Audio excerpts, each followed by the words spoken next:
ফকফকে পরিষ্কার আকাশ আর রৌদ্রোজ্জ্বল দিনের আগমনী বার্তা নিয়ে সূচনা হয়েছে আরও একটি সুন্দর সকালে। আজকের আবহাওয়াটা প্রাণ জোড়ানোর মতোই সুন্দর। চারিদিকে তাকালেই কেমন মন ভালো হয়ে যায়। কুসুম গরম সূর্য কিরণ আর ভোরের বাতাস গায়ে মাখাতে আজ বহুদিন বাদে ফ্রন্ট ইয়ার্ডে বেঞ্চিতে এসে বসেছে কৃতিক। দুই হাতে মুঠিবদ্ধ হয়ে আছে কফির কাপ আর আইপ্যাড। তবে আপাতত আইপ্যাডে চোখ নেই ওর, বরং দুই চোখ নিষ্পলক বিচরণ করছে চারিদিকের সবুজে ঘেরা অরণ্যে। কোনোদিন দেশে ফিরবে না বলে বছর তিনেক আগেই ছোটো মোটো এই অত্যাধুনিক ডুপ্লেক্স বাড়িটা কিনেছিল কৃতিক। তখন কি আর ও জানতো যে 3 বছরের মাথায় এসে ওর অষ্টাদশী পিচ্ছি এলোকেশি এই বাড়িতেই প্রথমে পা রাখবে, দিন রাত যাপন করবে। জানলে হয়তো বাড়িটাকে মন মতো ঢেলে সাজাতে পারতো। অরুর তো আবার হ্যালো কিটি খুব পছন্দ। বাড়িটা হ্যালো কিটি থিমে তৈরি করলে কেমন হতো? কথাটি ভাবতেই এক মনে হেসে উঠল কৃতিক। ঠিক তখনই ও রাজকবিক ভাবনার সুতো ছিঁড়ে যায় সামনের ফ্রেঞ্চ গেট থেকে আসা কলিং বেলের টিং টিং শব্দে। কে এসেছে দেখার জন্য কৃতিক উকি দিতে যাবে, তার আগেই মেইন ডোর খুলে বেরিয়ে আসে অরু। তারপর ফ্রন্টিয়ার্ড পেরিয়ে সোজা এগিয়ে যায় গেটের কাছে। অরুর পরনে ছিল হোয়াইট পিঙ্ক কম্বিনেশনের সিল্কের পাজামা। রেশমের মতো হাঁটু অবধি লম্বা চুলগুলো ছিল পুরোপুরি বাঁধনহারা। অরুর পরনে নিজের কিনে দেওয়া পাজামা সেট দেখে কৃতিকের বেশ ভালো লাগলো। এই প্রথম কৃতিক কারোর জন্য কিছু নিজের হাতে কিনেছে। অরুর আজ আবার সেটা পড়েছেও। ভালো লাগারই কথা। এই তো কালকেরই ঘটনা। সন্ধ্যাবেলা ভার্সিটি থেকে ফিরে একাই ঘুরে ঘুরে গাড়ি থেকে নেমেছিল অরু।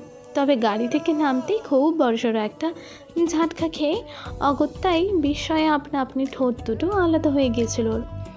এই বাড়ির গ্যারেজে এখনও আসা হয়ে ওঠেনি অরুর। আজকেই প্রথম ছিল, তাই কৃতিকের যে এত এত রাইডিং বাইকসের কালেকশন আছে সেটাও অজানাই ছিল। পুরো গ্যারেজে 4 চাকা বলতে একটা মার্সিডিজই রয়েছে কেবল, বাকি সব নামি দামি ব্র্যান্ডেড বাইক কালেকশন। অরু মনে মনে ভাবলো, এটা কি কোনো বাইকের শোরুম বললে মন্দ হবে না বই কি। চারিদিকে চোখ বলেই অরু যখন অবিশ্বাসের নজরে কৃতিকের পানে চাইল, কৃতিকের মুখভঙ্গি তখন খুবই স্বাভাবিক। ও নিজ হাতের আঙুলে চাবির রিংটা ঘোরাতে ঘোরাতে গ্যারেজ থেকে বেরিয়ে যেতে যেতে বলল, গাড়িতে একটা প্যাকেট আছে, নিয়ে যাস। অরু ভ্রুকুটি করে শোধায়, কার প্যাকেট? আমার? কৃতিক না ঘুরে জবাব দিল, তো কার? কিন্তু আমার জন্য হঠাৎ? কৃতিক হাঁটার গতি থামিয়ে প্রথমে নাক টেনে বুক ভরে বাতাস নেয়, অতঃপর বলে, তুই ঘুমালে যে অর্ধনগ্ন হয়ে থাকিস সেটা আদৌ জানিস? কি? লজ্জা আর বিরক্তির চরম সীমানায় গিয়ে শব্দটা উচ্চারণ করলো অরু। কৃতিক আবারও স্বস্থানে দাঁড়িয়ে থেকে বেশ সাবলীল ভঙ্গিতে বলল, আমি তো জানি, আর তাছাড়া আমার আমানতের খেয়ানত করার কোনো অধিকার তো তোর নেই, তাই ঢেকে রাখার ব্যবস্থা করেছি মাত্র। সময় হলে নিজের জিনিস নিজে ঠিক বুঝে নেব, তখন আর তোকে জ্বালাতে আসবো না। নিজের হাত দিয়েই ঢাকবো সবটা, আর দরকার পড়লে। বাক্যটা কেন যেন শেষ করলো না কৃতিক, বরং তাড়াহুড়ো করে অরুর সামনে থেকে চলে গেল। আমানত খেয়ানত কিংবা কৃতিকের ঘোরানো প্যাঁচানো কথা কোনোটাই তখন আর মাথায় ঢোকেনি অরুর। ও তো স্রেফ উপহারটুকু গ্রহণ করেছে। একটা দুটো নয়, পুরো 10টা কালারের 10টা পাজামা সেট ছিল প্যাকেটে। দেখেই বোঝা যাচ্ছিল পাজামাগুলো খুব দামি, গায়ে চড়লে কেমন চোখ ভার হয়ে ঘুম চলে আসে। কালকের কথা আজও মনে করে মুখের কোণে আঙুল থেকে ঠোঁট কামড়ে এক মনে হাসছে কৃতিক। আশ্চর্য, মনে মনে ভাবছে, সত্যি যদি দিশেহারা হয়ে কাল কিছু করে বসতাম, অধিকার খাটাতে গিয়ে দূরত্বের প্রাচীর ভেঙে ফেলতাম, তাহলে কি খুব বেশি বাড়াবাড়ি হয়ে যেত? ওদিকে অরু নিজের কোলের মধ্যে ছোট্ট বিড়ালছানা ডোরাকে নিয়ে এগিয়ে গিয়ে গেট খুলতেই চোখের সামনে ভেসে উঠল চেনা পরিচিত সেই সুদর্শন মুখখানা। তবে এই মুখটা অরুর থেকে বেশি অনুর পরিচিত। অরু এক পলকে উপর থেকে নিচ পরক করে নিল তার। একগুচ্ছ শুভ্ররাঙা টিউলিপ হাতে নিয়ে ফর্মাল গেট আপে দাঁড়িয়ে আছে প্রত্যয়। চোখে অপরিবর্তিত চিকন ফ্রেমের চশমা, দেখে তো মনে হয় পাওয়ার আছে। প্রায় কয়েক মিনিট বিনা বাক্যে অতিবাহিত হয়ে যায়। তবু অরুর ধ্যান ভাঙল না। তাই অরুর দিবা স্বপ্নকে বাস্তবে ফিরিয়ে আনতে হাত নাড়িয়ে ডেকে উঠল প্রত্যয়। হ্যালো। তৎক্ষণাৎ ধ্যান ভেঙে গেল অরুর। সচকিত হয়ে বলল, হ্যাঁ, আপার কাছে এসেছেন তাই না? আপা বাসাতেই আছে, আসুন আসুন। প্রত্যয় গেট দিয়ে ভেতরে যেতে যেতে বলল, অ্যাকচুয়ালি আমি অনুর কাছে নয়, কৃতিক ভাইয়ের কাছে এসেছি। কিছু ফাইলে আর্জেন্ট সিগনেচার লাগতো। ও ওই তো ভাই। হাত কয়েক দূরে কালো রঙা বেঞ্চিটাকে আঙুল উঁচিয়ে দেখালো প্রত্যয়। তারপর অরুকে রেখেই এগিয়ে গেল সেদিকে। অন্যদিকে অরু দৌড়ে গিয়ে অনুকে বাইরে নিয়ে এলো। অরু টানাটানিতে অনেকটা হন্তদন্ত হয়ে বেরিয়ে এলো অনু। একটা লং কুর্তি আর লেগিংস পরিহিত অনু তাকিয়ে আছে প্রত্যয়ের পানে। ওদিকে কাচের ফাঁকে প্রত্যয়েরও চোখ সরেনি ঘুমো ঘুমো অনুর মায়াবী মুখশ্রী থেকে। অরু টানাটানি করছে দেখে অনু বিরক্ত হয়ে বলল, উফ, ছাড় না অরু। কৃতিক ভাইয়া বসে আছে, তার সামনে তুই যদি এমন বাচ্চামো করিস, কি বলবে বলতো? আরে কিচ্ছু বলবে না, আয় তো তুই। অরুর এক হাতে তখনও ঘাপটি মেরে বসে আছে বিড়ালের বাচ্চা ডোরা। অনু সামনে এগোতে এগোতে ভাবছে সেদিন রাতের কথা।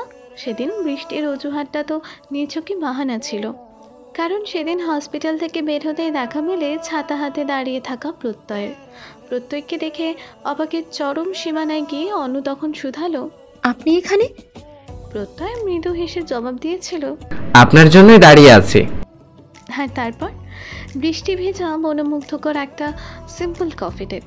একজন আরেকজনের পরিচয় তো দূরে থাক, নামটুকু পর্যন্ত জানতো না, তবুও মনোগহীনে কোথাও ঘন্টি বেজেছিল দুজনারই। অনুর মনে হয়েছিল যেই মানুষটা এতবার করে সাহায্য করেছে তার সাথে এক কাপ কফি তো পান করাই যায়, পরিচয় দিয়ে কি আসে যায়। তবে আজ এই মুহূর্তে প্রত্যয়ের কর্মকাণ্ড দেখে মনে হচ্ছে সে পরিচয় দিতেই একেবারে আটঘাট বেঁধে সকাল সকাল বাড়ি বয়ে এসেছে। বাড়ির ফ্রন্ট ইয়ারটা নরম সবুজ ঘাস আর বিভিন্ন সৌন্দর্যবর্ধক গাছগাছালি দিয়ে ভরা।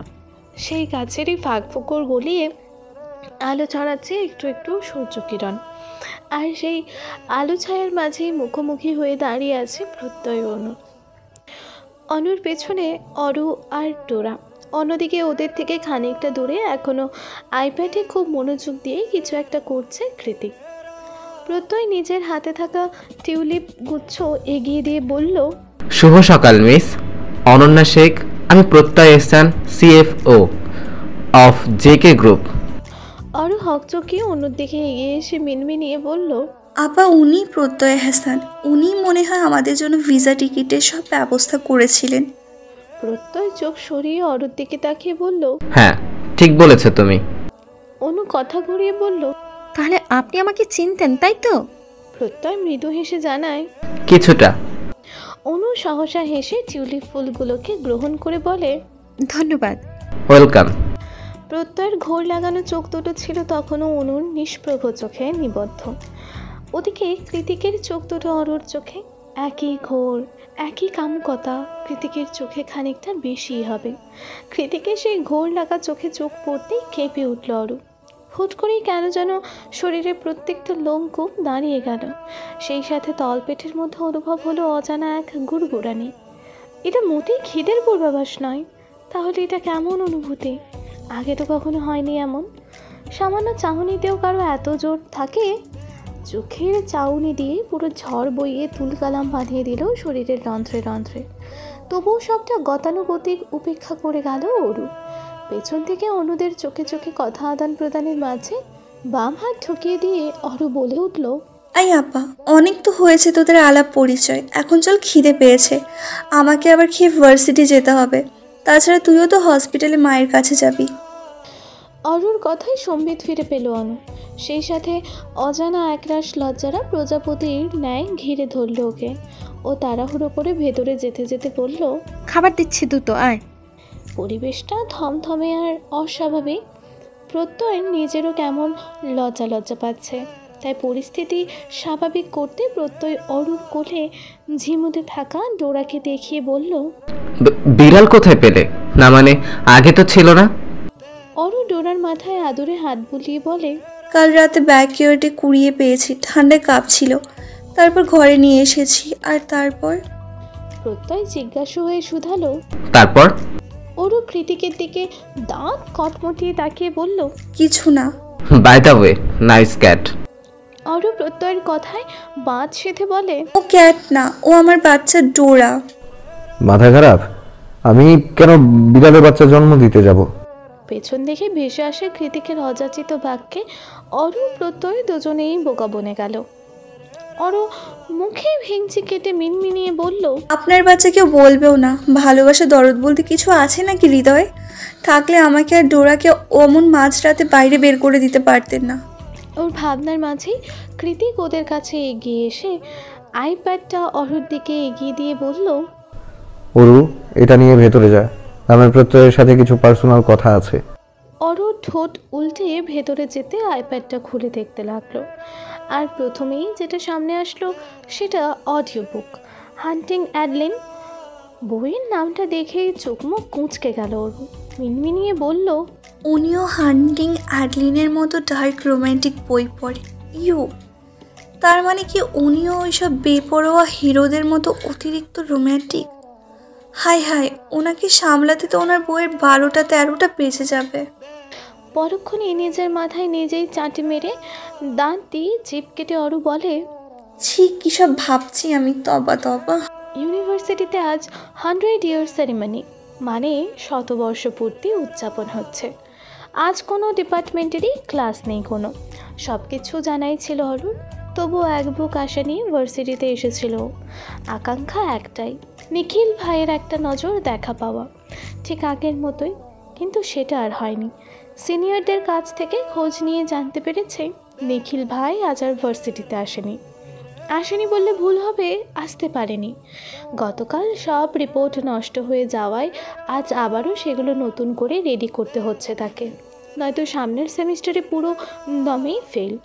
অরু অসহায়ের মতো মন মরা হয়ে বলল, নিখিল ভাইয়ের মতো ভালো মানুষের সাথে এমন খারাপ কাজটা কে করলো? সে যাই হোক, নিখিল ভাই যেহেতু আসেনি, অরু চিন্তা করলো ও বাড়িতে ফিরে যাবে। কাল সারা রাত বাইরে বের করে রেখেছে কৃতিককে, তাই ঘুমটাও চোখে তাজা। না ঘুমানোর দরুন কেমন ঝিমুনি চলে আসছে দু চোখে, চারিদিক ঝাপসা লাগছে। মনে হচ্ছে এই বুঝি পড়ে যাবে মাথা ঘুরে। অরু আর বেশিক্ষণ দাঁড়িয়ে থাকলো না, হাঁটা ধরলো বাড়ি যাওয়ার উদ্দেশ্যে। তবে দু কদম এগোতেই পথ আটকায় সায়নী।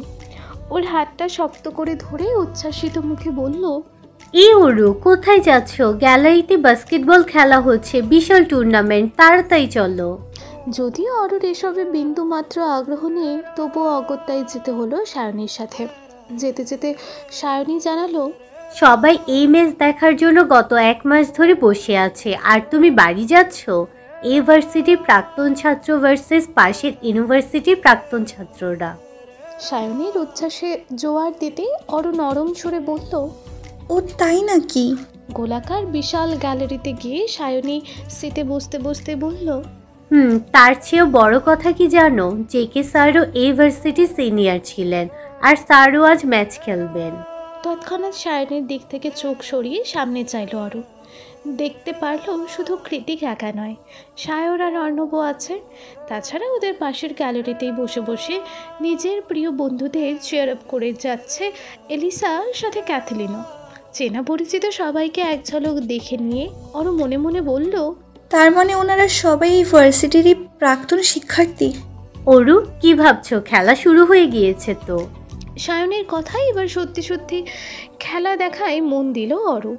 তখন খেলার প্রথম হাফ শেষ হয়েছে মাত্র। সবার মুখে বিজয়ের হাসি লেগে আছে, কারণ প্রথম হাফেই বাজিমাত করে দিয়েছে কৃতিকেরা। প্রতিপক্ষ টিম বাকি অর্ধেক সময়ে এই রেকর্ড ভাঙতে পারবে কিনা সন্দেহ। এখন 10 মিনিটের বিরতি পেয়ে সবাই যে যার মতো 1 নম্বর 2 নম্বর সারতে চলে গেল। কেউ কেউ গিয়ে দাঁড়ালো টিমের মানুষের কাছে। বাকি অর্ধেক খেলার জন্য পরামর্শেরও তো একটা ব্যাপার আছে। শুধুমাত্র কৃতিক সবাইকে ছাড়িয়ে উঠে এলো জনসমাগম পূর্ণ গ্যালারি। কৃতিক গ্যালারিতে উঠতেই সবাই একযোগে চিল্লিয়ে উঠল। তবে কোনো কিছু শোনা কিংবা দেখার চেষ্টা না করেই ও সোজা গিয়ে বসে পড়ল অরুর পাশে। অতঃপর এক টান দিয়ে অরুর গলায় পেঁচানো স্কার্ফটা টেনে নিয়ে তোয়ালের মতো করে নিজের চুল আর কপালের ঘাম মুছতে লাগলো নির্বিঘ্নে। বিস্ময়ে বিপর্যয় হাঁ হয়ে আছে পুরো গ্যালারি ভর্তি মানুষ। যেন এখানে কোনো বাস্কেটবল ম্যাচ না, বরং রোম্যান্টিক সিনেমার শুটিং হচ্ছে। অর্ণব, সায়র ওরাও খানিকটা অবাক। সায়র যতটুকু জানে মেয়েটা কৃতিকের দু চোখের বিষ। তাহলে গ্যালারি ভর্তি মানুষের সামনে কৃতিক এইসব করছেটা কি? ওদিকে অরও পারছে না লজ্জায় মাটির সাথে মিশে যেতে। মানে সকলের ক্রাশ বয় রাইডার জেকে স্যার এই মুহূর্তে পুরো ক্যাম্পাসের সামনে ও শরীরের ওড়না দিয়ে নিজের মুখমণ্ডলের ঘাম মুছছে। এমন কাহিনীদের চারিদিকের জোড়া জোড়া চোখের দিকে তাকিয়ে অরোর আর্তনাদ করে বলতে ইচ্ছে করলো, বিশ্বাস করো আমি কিচ্ছু জানি না। এই লোকটা পাগল, মাথায় সমস্যা আছে, তাই তো হুটহাট এমন করে আমাকে ফাঁসায়। ওর ভেতরের কান্নাকাটিকে দু পয়সাও পাত্তা না দিয়ে গমগমে আওয়াজে কৃতিক বলে, পানিটা দে। অরো এদিক ওদিক তাকিয়ে বলল, আমারটা খাবেন? এখানে আর কেউ আছে? অরু দ্রুত এদিক ওদিক না সূচক মাথা নাড়িয়ে ব্যাগ থেকে বের করে মাম পটটা এগিয়ে দেয়। কৃতিক এক নিঃশ্বাসে পুরোটা পানি শেষ করে, আবারও নেমে যায় গ্যালারি থেকে। কৃতিক চলে গেলে অরু নিজের ওড়নাটা ঠিকঠাক করতে ব্যস্ত হয়ে পড়ে। ওনার একাংশ কৃতিকের ঘামে ভিজে আছে। সেখান থেকে খুব সুন্দর একটা চন্দন কাঠ জাতীয় ঘ্রাণ আসছে। ঘ্রাণটা কিসের ভালোভাবে বোঝার জন্য অরু ওড়নাতে নাক ছোয়ালো। হ্যাঁ, যা ভেবেছিল তাই, স্যান্ডালউড পারফিউমের একটা মাতাল করা সুবাস। গন্ধটা নাকে লাগতে অজানা শিহরণে শরীর ছেয়ে গেল অরুর। তখনই অপর পাশ থেকে কর্কশ আওয়াজ ভেসে এলো সায়নীর। তুমি জেকে স্যারকে চেনো? না না, মানে হ্যাঁ মানে। অরু চোরের মতো মুখ কাঁচুমাচু করছে দেখে সায়নী বলল, কি না মানে হ্যাঁ মানে করছো? চিনে থাকলে বলো। অরু হ্যাঁ সূচক মাথা নাড়িয়ে বলে, উনি আমার ভাইয়া হয়, মানে স্টেপ ব্রাদার। সায়নী বোধহয় অরুর জবাবে খুশি হলো, তাই ওর হাত জড়িয়ে ধরে বলল, ইস ওকে ওরু, আগে বলবে না এই কথা, আমি আরো ভাবলাম কি না কি। খাওয়া দাওয়া হই হুল্লোড়ে সারাটা দিন ভালোই চলে গিয়েছে। সবার সাথে অরু আজ বেশ ভালোই আনন্দ করেছে। এতগুলো দিন পর আজকেই প্রথম অরুর মনে হয়েছে যে ও আসলেই ইউনিভার্সিটিতে পড়ে। তবে বিপত্তি ঘটেছে বিকেল নাগাদ। ক্যাম্পাসে রাতে কনসার্ট আর পার্টি থাকলেও অরু সেই সবে একদম অভ্যস্ত না, তাই সায়নীকে বুঝিয়ে শুনিয়ে বাড়িতে যাওয়ার প্রস্তুতি নিচ্ছিল। অর শুধু একা নয়, অনেকেই যাচ্ছে আসছে। করিডোরে শিক্ষার্থীদের উপরে উপচে পড়া ভিড়, তাই ও ঠিক করলো বাইরের দিক থেকে তাড়াহুড়ো করে বেরিয়ে যাবে। কিন্তু হঠাৎই ওর মনে হলো ও ভিড়ের মাঝে নিখিল ভাইকে দেখলো। নিখিলকে দেখা মাত্র অরু আনমনে বলল, আশ্চর্য, নিখিল ভাই সারাদিনে ভার্সিটি এলেন না, আর এখন এই সন্ধেবেলা এলেন, তার সাথে ওটাকে। অরু দূর থেকেই আর একটু ভালোভাবে পরখ করে ওদেরকে দেখলো। হাজারো ভিড়ের মাঝে এক বিদেশিনীর কোমরে হাত রেখে তার সাথে হাসাহাসি করতে করতে এদিকেই এগিয়ে আসছে নিখিল ভাই। দেখলে মনে হবে তারা জনম জনমের প্রেমিক যুগল। তবে এখন আর অরুর থেকে খুব বেশি দূরে নেই ওরা, বরং অনেক কাছে। হুট করেই তখন অরুর কী হলো কে জানে, চক্রাকার ঘুরতে থাকা বলয়ের মতোই ঘুরছিল ওর মাথাটা। চোখের সামনে সুবিশাল ক্যাম্পাসটাকে মনে হচ্ছিল মহাবিশ্বের সব থেকে অন্ধকারতম ব্ল্যাক হোল।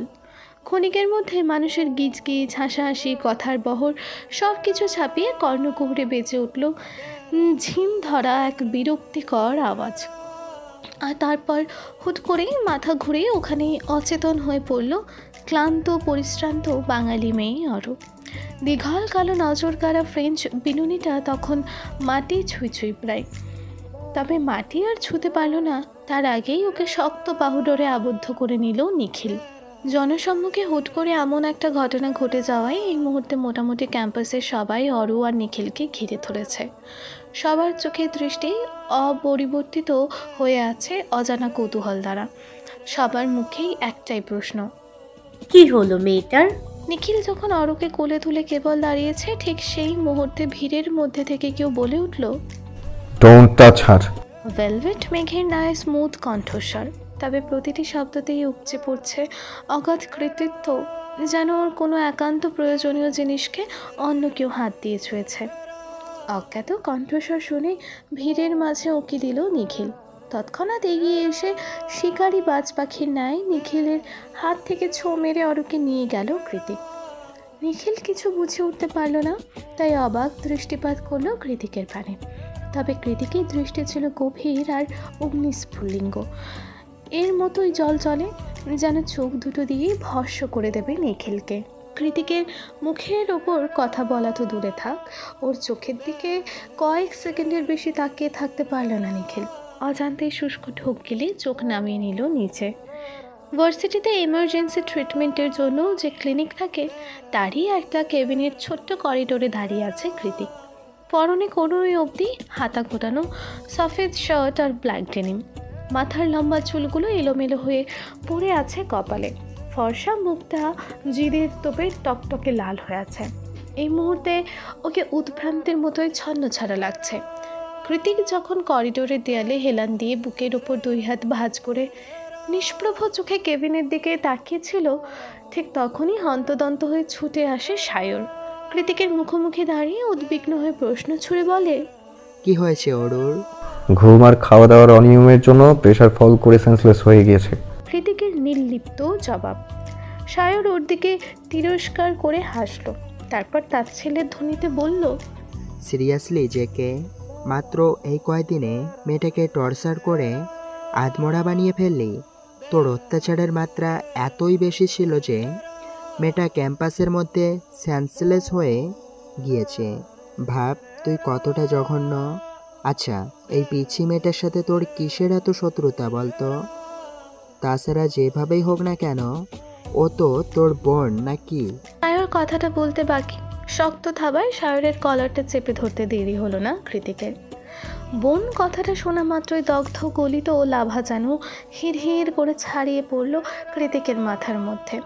ও করিডোরের বিপরীত দেয়ালে সায়রকে চেপে ধরে দাঁত দিয়ে দাঁত পিষে বলল, খবরদার সায়র, ওকে আমার বোন বলবি না। ও আমার বোন নয়। নিজ বোনের জায়গায় ওর চেহারাটা আমি দুঃস্বপ্নেও ভাবতে পারি না। আমার কাছে ও পৃথিবীর সবার থেকে ইম্পর্ট্যান্ট। ও আমার কি সেটা আমি নিজেও জানি না, তবে এতটুকু জানি বাকিটা জীবন ওকে ছাড়া আমার দম নিতেও ভুলে যাব।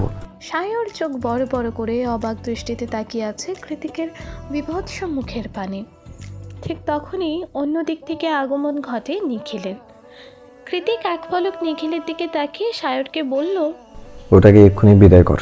সায়র সামনের দিকেই যাচ্ছে ঠিকই, তবে ওর মনে চলছে অন্য কিছু। আজ সায়র উপলব্ধি করলো ওর ধারণা সম্পূর্ণ ভুল। কৃতিক অরুকে সবচেয়ে বেশি অপছন্দ নয়, বরং উন্মাদের মতো পছন্দ করে। এই পছন্দকে কি নাম দেওয়া যায়? শুধুই আসক্তি, নাকি সঙ্গীন প্রণয়াসক্তি? মেঘ আর কুয়াশার চাদরে ঢেকে আছে ধরণী। উদীয়মান সূর্যের নিয়ন আলোয় চারিপাশে একটু হলেও পরিষ্কার দেখাচ্ছে, নয়তো আজ মোটেও রৌদ্রোজ্জ্বল কোনো দিন নয়। স্বাভাবিক হাইওয়ে রাস্তার থেকেও কয়েক গুণ প্রশস্ত পিচ ঢালা কুচকুচে কালো রাস্তার মাঝ বরাবর এক নাগারে সাদা রঙের ব্রোকেন লাইন রোড মার্কিং টানা।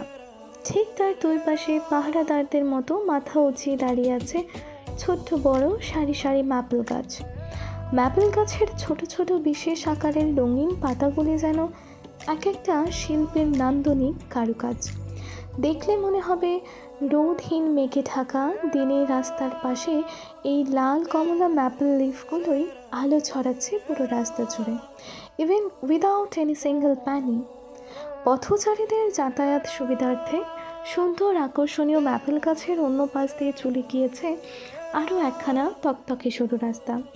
সেই রাস্তা ধরেই পায়ে পায়ে এগোচ্ছে সায়নী আর অরু। চাশমিশ আর এক্সট্রোভার্ট সায়নী বরাবরের মতোই এক মনে কথার দোকান খুলে বসেছে। ওদিকে ওর একটা কথাও ওরও ভালো মতো মন দিয়ে শুনছে কিনা সেটা বোধ করা দুষ্কর। সায়নীর কথা মন দিয়ে না শোনার অবশ্য যথাযথ কারণ আছে বইকি। ধবধবে শুভ্র রঙা চিকনকারি চুড়িদার, সেই সাথে গ্রে রঙের উলের পাতলা সোয়েটার পরে পুরো দমে বাঙালি সেজে ঘুরে বেড়াচ্ছে অরু। ওদিকে সায়নীর পরনে স্কিনি জিন্সের সাথে ভারী কালো কোট। আজ রবিবার, মানে উইকেন্ড। এই মেঘলা শীতল উইকেন্ডের সকালবেলা কমফোর্টার মুড়ি দিয়ে কেবলই এপাশ থেকে ওপাশ ঘুরে শুয়েছিল অরু। তখনই শুরু হয় সায়নীর একের পর এক কল। যেহেতু অরুর মোবাইলটা কৃতিক ভেঙে ফেলেছে, তাই অনুর নাম্বারেই আপাতত কলের ঝড় তুলে ফেলেছে সায়নী। শেষমেশ না পেরে বিদেশি আদলের একমাত্র বাঙালি বান্ধবীর কথা রাখতেই সকাল সকাল ক্যাম্পাসে চলে এসেছে অরু। সায়নীর আর্জি একটাই, আজ বাইক রেসিং ক্লাবে রাইডিং কম্পিটিশন আছে, যে কেউ থাকবে সেখানে, আর সায়নী অরুকে সাথে করে সেখানে নিয়ে তবেই যাবে। প্রথমে একটু গাই গুই করলেও পরক্ষণে ক্যাম্পাসে এসে সায়নীর কথা রক্ষার সার্থকতাটা ধরতে পেরেছে অরু। মনে মনে অনেকটা খুশিও হয়েছে সায়নীর প্রতি, তার কারণ সকাল সকাল ক্যাম্পাসের গেটের দর্শন মিলেছে পছন্দের শ্যামপুরুষের। অরুই নিখিলকে আগে দেখেছে, তবে কথা বলার সাহস পায়নি, কিন্তু নিখিল যখন অরুকে দেখল তৎক্ষণাৎ হাঁক পেরে নাম ধরে ডেকে উঠল সে। অরুকে আর পায়কে দ্রুত পেছনে ঘুরে সামনে দিয়ে দাঁড়ালো নিখিল ভাইয়ের। অরু কাছে আসতেই নিখিল শুধালো, কালকের কথা মনে পড়তেই ওর দৃশ্যপটে ভেসে ওঠে নিখিল ভাই আর সেই বিদেশিনীর একান্ত ব্যক্তিগত উপচে পড়া হাসি খুশি মুহূর্তের ঘটনা। কেন এত হাসছিল ওরা দুজন? আর মেয়েটাই বা কে? নিখিল ভাইয়ের বন্ধু? শুধুই কি বন্ধু? অপার্থিব কিছু অপরিপক্ক প্রশ্ন আর কিছু অনাকাঙ্ক্ষিত মুহূর্তের কথা মাথায় করা নাড়ছে বারংবার, যার দরুন অরুর হাস্যোজ্জ্বল মুখটা চুপসে এইটুখানি হয়ে গেল মুহূর্তেই। নিখিল ভাইয়ের এতটা আগ্রহী প্রশ্নের জবাবটাও আর মুখ ফুটে দেওয়ার ইচ্ছে জাগলো না মনে, কিন্তু নিখিলের পরবর্তী পদক্ষেপের জন্য তখন একটু প্রস্তুত ছিল না ওর।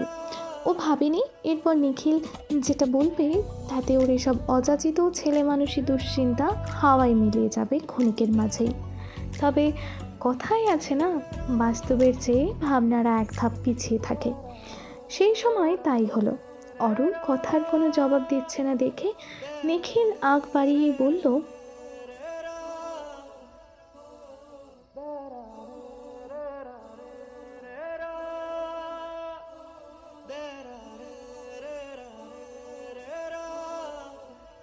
লাজুক অরুণ ঠাস করে বলে দিতে পারলো না যে হ্যাঁ হ্যাঁ নিখিল ভাই, আমিও যেতে চাই আপনার সাথে।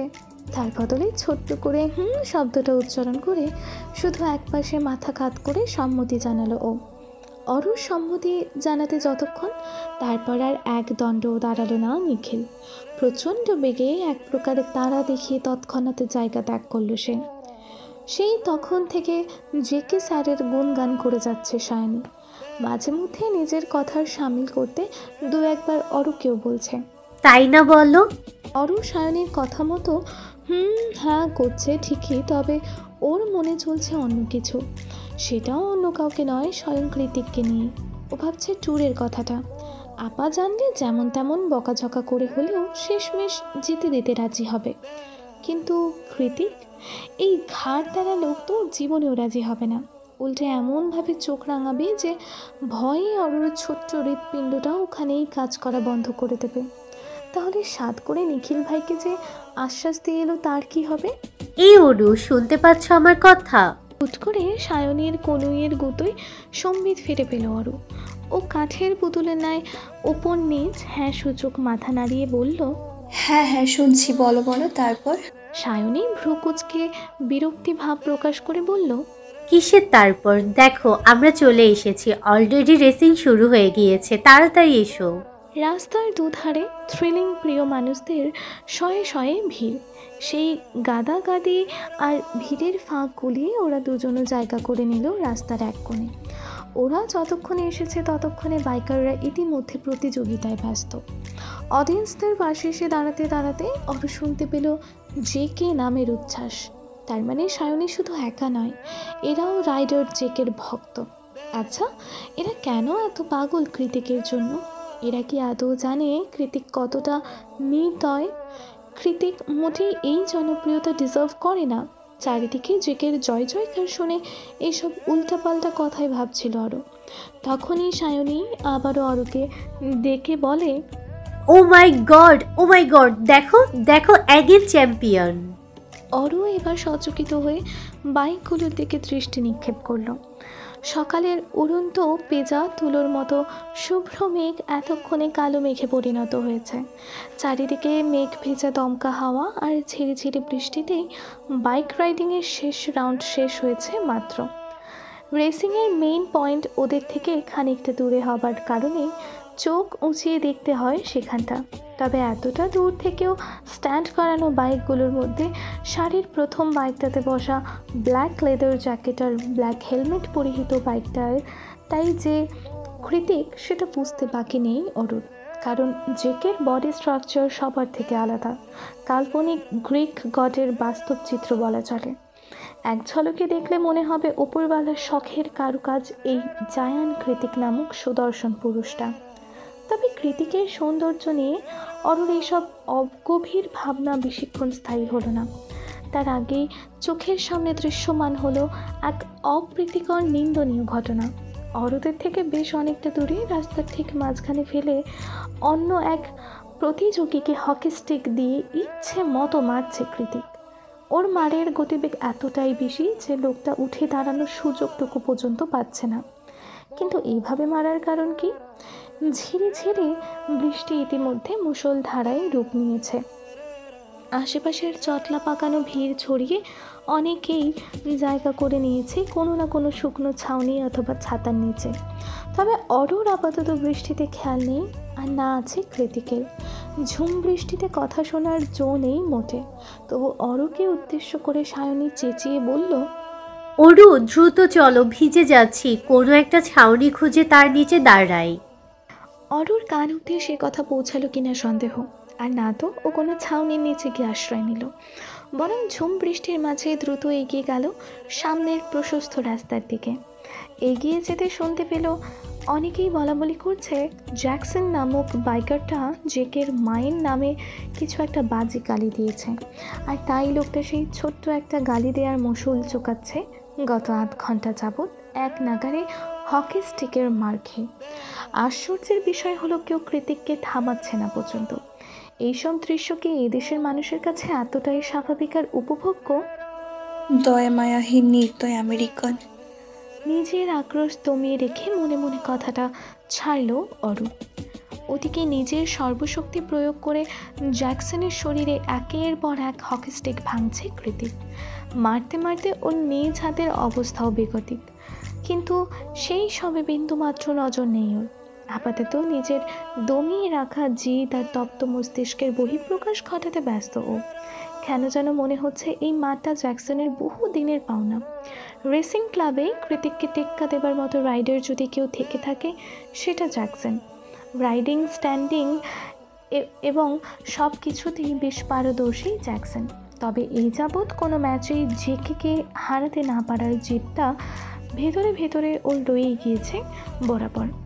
সামনাসামনি বুঝতে না দিলেও নিজ দেশের রেসিং ক্লাবে ফরেনার একটা ছেলের এতটা জনপ্রিয়তা জ্যাকসন মোটেও সহ্য করতে পারত না। সেই জের ধরেই পেছনে পেছনে নানা কৌশলে বিভিন্নভাবে কৃতিকের ক্ষতি করার ফন্দি এঁটেছে বহুবার। তবে একটা স্ট্রং বন্ধুমহল আর কৃতিকের সুকৌশলী বুদ্ধিদীপ্ত মস্তিষ্কের কাছে সেগুলো বরাবরই ফেল করে গেছে। কৃতিক ভালোভাবেই জানতো কাজগুলো কে করছে বা কার দ্বারা হচ্ছে, তবে এসব খুব একটা গায়ে লাগাতো নাও, বরং পিঠ পেছনেই দিয়ে যেত একের পর এক কৌশলী দাবার চাল। কারণ কৃতিকের কাছে ওর করা ফন্দিগুলো হাস্যকর ঠেকত বরাবরই, সেই সাথে মারাত্মক ইন্টারেস্টিংও মনে হতো। কারণ কৃতিক, অর্ণব, এলিসা আর সায়রের থেকেও বড় বড় দাবার চাল চেলে অভ্যস্ত। তবে আজ এই মুহূর্তে জ্যাকসন অস্ফুটে যে শব্দটা উচ্চারণ করেছে তার মূল্য তো কৃতিক তাকে হারে হারে বুঝিয়েই ছাড়বে। আজ মনটা বেশ ফুরফুরে ছিল কৃতিকের। ওই জন্যই তো ক্লাবের কল পাওয়ার সঙ্গে সঙ্গে চলে এসেছিল জোস একটা রাইড করতে। সবার উচ্ছ্বাসে জোয়ার দিতে বাইক রাইডও করছিল প্রায় 200 কিলোমিটারের আঁকাবাঁকা অমসৃণ রাস্তা, এবং শেষমেশ প্রতিবারের মতো আজও চ্যাম্পিয়ন তকমাটাও ওর গায়ে লেগেছিল। সব কিছু স্বাভাবিক, কৃতিকের মুডও ঠিকঠাক। তখনই ব্যর্থতা হাতটাতে জ্যাকসনের মুখ ফুটে বেরিয়ে আসে অনাকাঙ্ক্ষিত দুটো শব্দ। জ্যাকসন নিজেও বুঝতে পারেনি যে কৃতিক কথাটা শুনে ফেলবে, তবে ওর ব্যাড লাক। কৃতিক কথাটা স্পষ্টভাবে শুনতে পায়। ব্যাস তৎক্ষণাৎ ক্লাবের মধ্যে থেকেই হকি স্টিক এনে উইদাউট এনি ওয়ার্নিং ওকে ইচ্ছে মতো মারতে শুরু করে কৃতিক। না নিজে মুখ দিয়ে কোনো একটা শব্দ করছে আর না জ্যাকসনকে করতে দিয়েছে। একে একে ওর পিঠে ভেঙেছে 4খানা সরু ধাঁচের মজবুত কাঠের হকি স্টিক। তবুও যেন মস্তিষ্কটা শান্ত হবার নাম নিচ্ছে না মোটেই। তবে ওর অশান্ত মস্তিষ্ক খুব বেশিক্ষণ আর অশান্ত রইল না। বেশ খানিকটা পরেই চলমান উত্তপ্ত রাগের বহিঃপ্রকাশে খুব বড়সড় একটা বাধাপ্রাপ্ত হলো কৃতিক। খুব পরিচিত আর আপন একটা রিনডিনে মায়াভরা কণ্ঠস্বর ভেসে এলো কৃতিকের 2 কর্ণকুহরে। ওর আক্রমণাত্মক পেশিবহুল বাহুটা 2 হাত দিয়ে আগলে ধরে উদ্বিগ্ন হয়ে অরু বলল, কি করছেন? মেরে ফেলবেন নাকি লোকটাকে? কৃতিক তড়িৎ গতিতে ঘুরে তাকালো। কেবল পরিচিত নয়, শুধু আপনও নয়, বক্ষ পিঞ্জরের গহীনে লুকিয়ে রাখা আকাশ সম অনুভূতির ছড়াছড়ি আর অজানা বেসামাল উন্মাদনা যে মেয়েটাকে নিয়ে বয়স সম্পর্ক সব কিছুর মাথা খেয়ে বছর 30-এর হৃদয়টা যার অনুপস্থিতিতে আনচান করে, যাকে দেখলে সবার অগোচরে অবাধ্য অপ্রতিরোধ্য ইচ্ছেটা মাথা চাড়া দিয়ে ওঠে বারংবার। এখন এই মুহূর্তে সেই পিচ্চি অষ্টাদশীকে দেখে মস্তিষ্কে হলহলিয়ে বইতে থাকা জ্বলন্ত আগ্নেয়গিরির লাভাটা মুহূর্তেই দপ করে নিভে গেল জায়ান কৃতিকের। ধরণীতে ঝুম বৃষ্টি তখনও একই গতিতে বহমান। অরুর চোখ নাক ঠোঁট সব কিছু চুইয়ে চুইয়ে গড়িয়ে যাচ্ছে বৃষ্টি কণারা। সফেদ রঙা চুড়িদারটা ভিজে একাকার। ঠান্ডার তোপে তিরতির করে কাঁপছে সরু চিবুক আর গোলাপি রঙা ওষ্ঠাধর। বৃষ্টি ভেজা অরুকে দেখে কয়েক মুহূর্তের জন্য থমকে গেল কৃতিক। সব ছেড়ে ছুড়ে হুট করে রাগ হতে লাগলো বহমান বৃষ্টি কণাদের ওপর, যেগুলো আজ পর্যন্ত ছুঁয়ে দেখতে পারলো না সেগুলো কিনা বৃষ্টি কণারা এত সহজে ছুঁয়ে দিচ্ছে। আশ্চর্য! বৃষ্টির সাথে কৃতিকের ক্রোধ বেশিক্ষণ টিকল না বইকি, কারণ তার আগেই অরু আবারও কথা ছুড়ল ওর পানে। কেন এভাবে মারছেন ওনাকে? আপনার দয়া মায়া নেই? অরুর কথায় কৃতিক পেছনে ঘুরল, দেখলো একটা বিশ্রী কপট হাসি ঝুলিয়ে অরুর দিকে তাকিয়ে আছে জ্যাকসন। জ্যাকসনের হাসিটা চোখে পড়তেই এতক্ষণে ভ্রম ছুটে গেল কৃতিকের।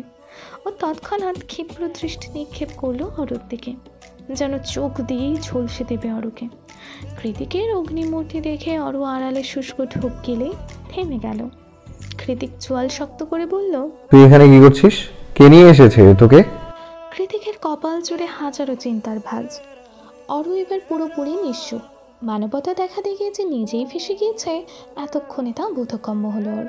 কৃতিক কিছু একটা ভেবে ক্লাবের একজনকে দিয়ে একটা হেলমেট আনালো। তারপর ওটা অরুকে পরিয়ে বাইক স্টার্ট দিতে দিতে বলল, দ্রুত বাইকে ওঠ। অরু করুণ দৃষ্টিতে জ্যাকসনের দিকে তাকিয়ে মিনমিনিয়ে বলল, ওনাকে এভাবে ফেলে রেখে না, মানে যদি কিছু হয়ে যায়? ওর ব্যবস্থা প্রত্যয় করবে, আমি বলে দেব, তুই ওঠ। বৃষ্টির মাঝেই চারিদিকে তাকিয়ে সবাইকে একবার পর্যবেক্ষণ করে নিল অরু। আশেপাশে যত মানুষ যে যেখান থেকে পারছে ওদের দিকে তাকিয়ে আছে। সবাই নিশ্চয়ই অরুর ওপর বেজায় চটে গিয়েছে, কিন্তু এই মুহূর্তে ওর হাতে কিছুই নেই। এখন কথা না শুনলে নির্ঘাত এখানে দাঁড়িয়েই কৃতিকের হাতে মার খেতে হবে।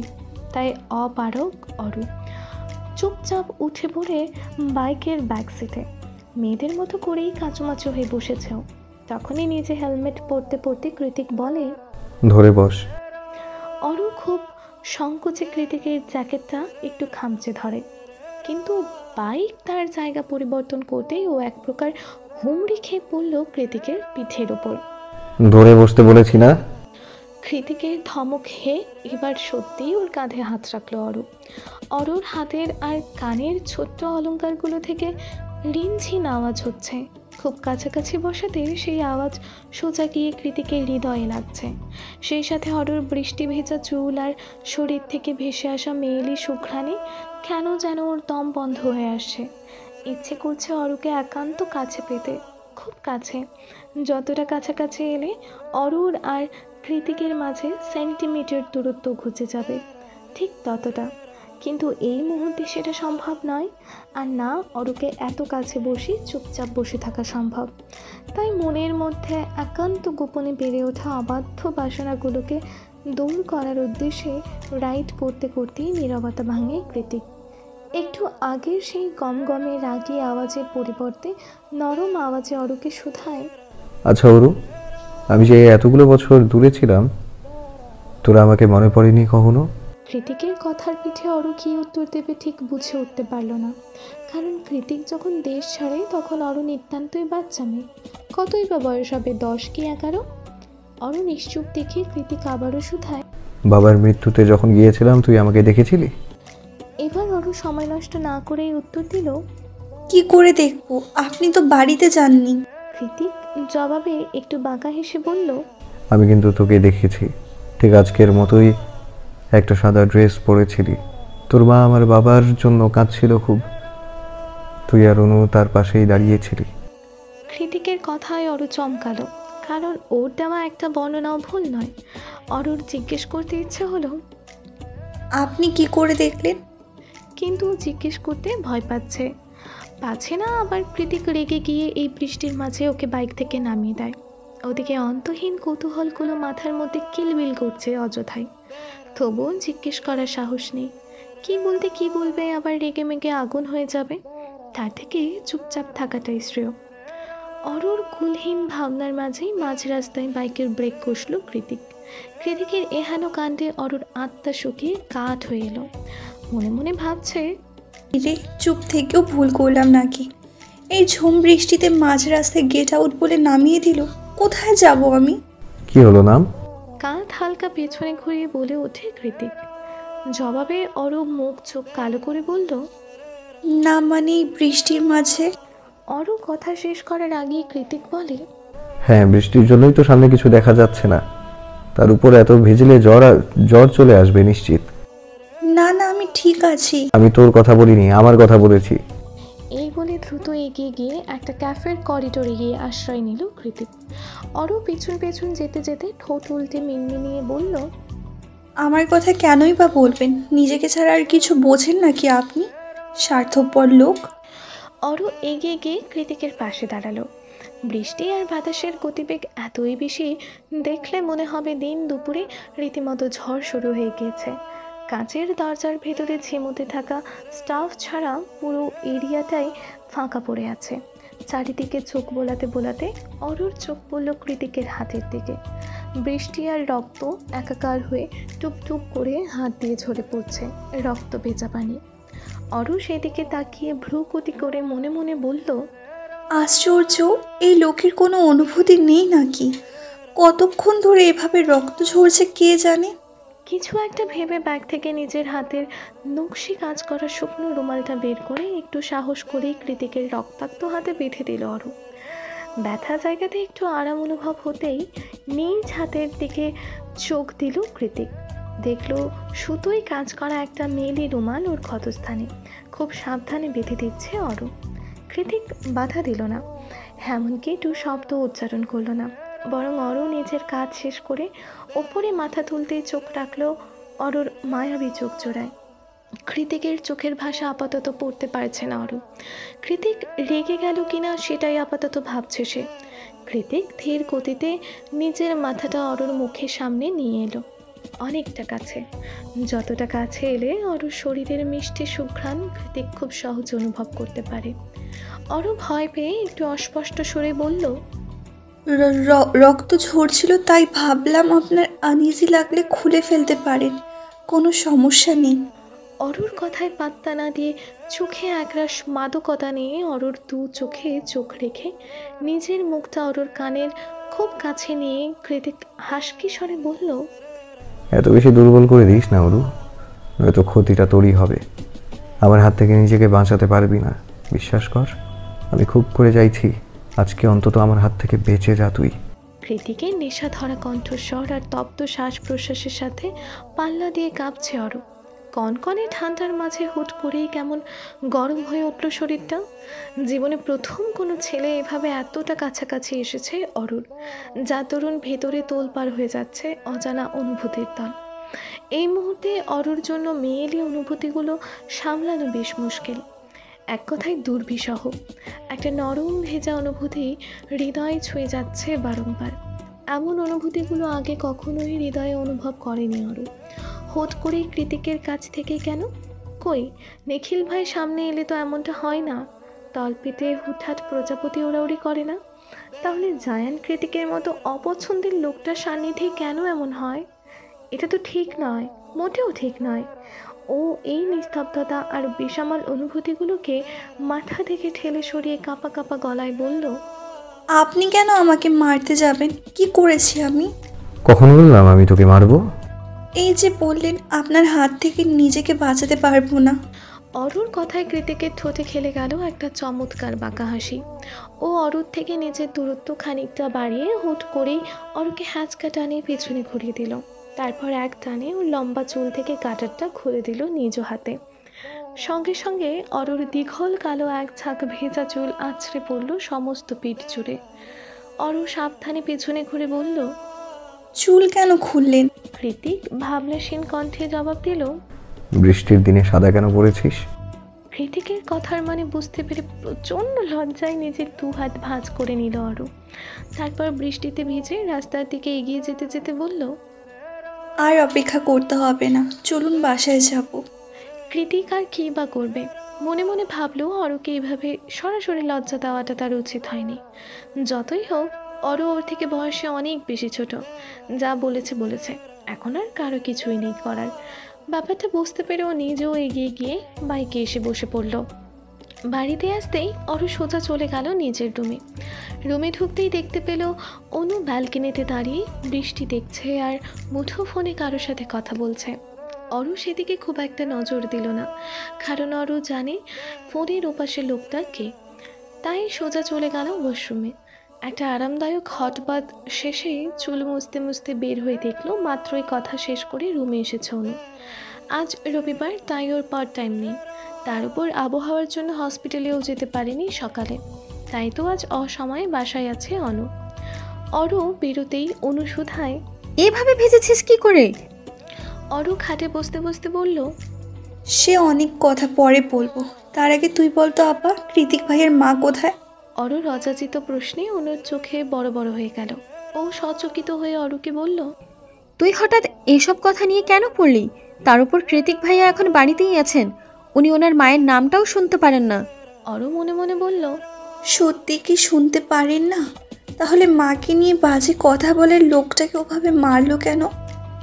কিরে, কি ভাবছিস? আপা বল না ওনার মা কোথায়? অনু একটু ভাবুক হয়ে বলল, আমি খুব বেশি কিছু জানি না রে অরু।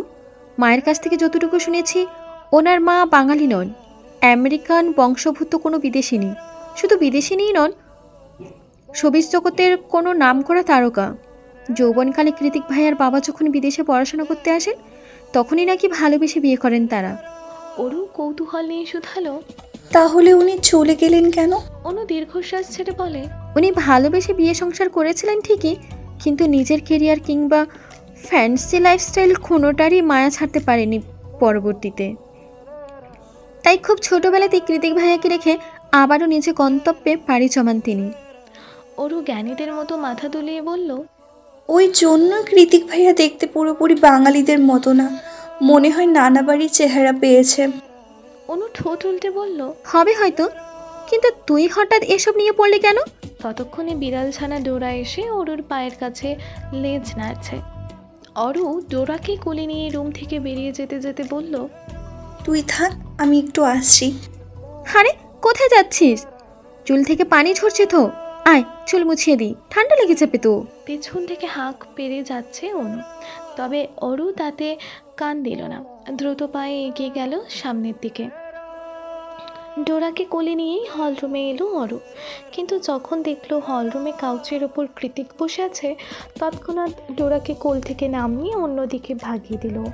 ডোরাকে বিদায় করতে করতে অরু খেয়াল করলো ফার্স্ট এইড বক্স নিয়ে নিজের হাতের দিকে তাকিয়ে চুপচাপ বসে আছে কৃতিক। দেখে মনে হচ্ছে একটু আগেই সাবান নিয়েছে। পরনে ব্লু হোয়াইট কম্বিনেশনের টি শার্ট আর 3/4। মাথার স্টাইলিশ চুলগুলো এলোমেলো হয়ে কপালে লেপ্টে আছে। একটু আগেই আপার বলা কাহিনী আর কৃতিকের ক্ষতযুক্ত হাত দেখে কোথায় যেন বড্ড মায়া হলো অরুর। কেন যেন হুট করেই মনে হলো কৃতিকের এমন বেপরোয়া, রকচটা আর খামখেয়ালি স্বভাবগুলো নিতান্তই স্বাভাবিক। অনেকক্ষণ ধরে অরুকে তাকিয়ে থাকতে দেখে নিজের গলায় ঝোলানো তাওয়ালটা ওর মুখের উপর ছুঁড়ে মারল কৃতিক। ভ্রু কুঞ্চিত করে প্রশ্ন করলো, এভাবে তাকিয়ে আছিস কেন? আমার কি রূপ বেরিয়েছে? অরু মুখের ওপর থেকে তোয়ালিটা সরিয়ে কয়েক কদম এগিয়ে গিয়ে কৃতিকের পাশে বসে হাত বাড়িয়ে বলল, দিন, আমি ওষুধ লাগিয়ে ব্যান্ডেজ করে দিচ্ছি। তোর অনেক সাহস বেড়ে গিয়েছে অরু, আজকাল আমাকে ভয় পাস না দেখছি। তা বলতে পারেন। কৃতিকের যা বলার ইচ্ছে হয় তাই বলতে দিয়ে নিজের ছোট্ট ছোট্ট হাত দিয়ে ওর পুরুষালী হাতটাকে ধীরে ধীরে সফেদ রঙের ব্যান্ডেজে মুড়িয়ে দিতে দিতে ব্যস্ত হয়ে পড়ল অরু।